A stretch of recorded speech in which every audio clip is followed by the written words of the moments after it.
ఈ బైబిల్ అన్ని కొన్ని వేల సంవత్సరాల క్రితం రాశాడు. అప్పుడు టెక్నాలజీ తక్కువ ఉండేది. అప్పుడు అర్థం చేసుకునే శక్తి చాలా తక్కువ ఉండేది. అందుకే మన ప్రపంచంలో పేదరికం చాలా ఎంటాడుతున్నది. ఇప్పుడు టెక్నికల్ చాలా పెరగడం వల్ల ఆ పంటలు కూడా సరిగా పండుతున్నాయి. అందరికి టెక్నికల్ వచ్చేసింది. ఎవరు కూడా బాగా బతుకుతున్నారు ఇప్పుడు. ఆ కాలంలో అట్లా ఉండేది కాదు.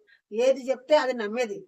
కానీ ఇప్పుడు కూడా మంది ఏది చెప్తే అది నమ్ముతున్నారు. అది నమ్మడం కాకుండా కొంచెం టెక్నికల్ గా ఆలోచించాలి. దేవునికి అసలు ఏమాత్రం తెలియదు ఇక్కడ ఏం జరుగుతున్నదని. అప్పుడు దేవుడు ఏం చేస్తాడంటే తోటల నుండి వాళ్ళని ఎలగొడతాడు. ఇక నాకు బ్రేక్ లేదు మీరని వాళ్ళని ఇప్పుడు ఎలగొడతాడు. ఎలగొట్టిన వెంటనే అప్పటి నుండి వాళ్ళు బట్టలేసుకున్నారు. ఇప్పుడు ఒకవేళ బైబిల్ ప్రకారం చూస్తే ఇక్కడ లోకంలో ఉన్న ప్రతి మానవుడు కూడా బట్టలు వేసుకున్నాడంటే అది సైతాన్ నుండి కానీ దేవుడి నుండి కాదు. దేవుని ఉద్దేశం బట్టలతో తిరగాలని కాదు, బట్టలు తిరగడానికి.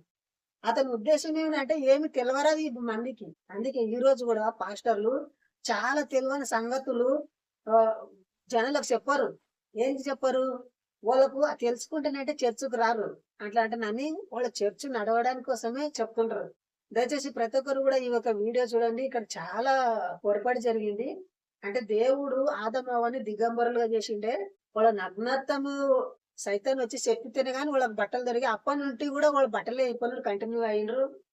ఎందుకంటే బైబుల్ అనేది ఒక ఏం అసంప్రత లేకుంటదంటే ఒక లేబల్ గా లేకుంటది. దేవుడు అనే లక్షణాలు ఎట్లా ఉండాలంటే ఎక్దమ్ కరెక్ట్ గా ఉండాలి. ఇప్పుడు ఆదాము అవ్వ నుండి జనం ప్రపంచం అంతా మొత్తం అయిపోయింది.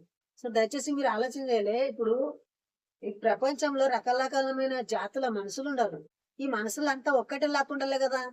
ఎన్ని రకరకాల జాతుల మనుషులు ఉండరు. ఇప్పుడు అమెరికాలో అలాగని ఉండరు. నైజీరియా వాళ్ళు కూడా అలాగని ఉండరు. నేపాల్ వాళ్ళు కూడా అలాగని ఉండరు. మన ఇండియన్ కూడా అలాగుండరు. చైనా వాళ్ళు కూడా అలాగని ఉండరు. సో దయచేసి వీళ్ళందరూ వేరు వేరు జాతులు ఉండదు. కానీ బైబిల్ అట్లా చెప్పదు. ఒక్క మనిషితోటే పూర ప్రపంచం అయిందంట. అది ఎలా సాధ్యము? దయచేసి ఎవరు కూడా ఈ బైబిల్లో నమ్ముకొని దీంట్లో నిత్య జీవం ఉండదు, దీంట్లో స్వర్గం ఉండదు, దీంట్లో పాప క్షమాపణ ఉండదు అని కట్టుకథలు చెప్పి నమ్ముకొని హిందుత్వానికి దూరం కాకూడదు. మన భారతదేశం రాజ్యాంగము మనకేం నేర్పింది? సర్వ మతాలు సమానమే, అందరు సమానంగా ఉండాలి, సోదర భావంతో కలిగి ఉండాలి, హెచ్చు తగ్గులు ఉండరాదు. మన భారతీయులవన్నీ మన ఆర్టికల్ 25 చెప్తున్నది మన అందరం సమానంగా ఉండాలని. కానీ బైబిల్ ఏం చెప్తున్నది అంటే అవన్నీ తప్పు, నాదే కరెక్ట్ అన్నది. కొన్ని దీంట్లో కూడా కరెక్ట్ ఏమని ఉంటాయా? ఏమి లేకుంటాయి.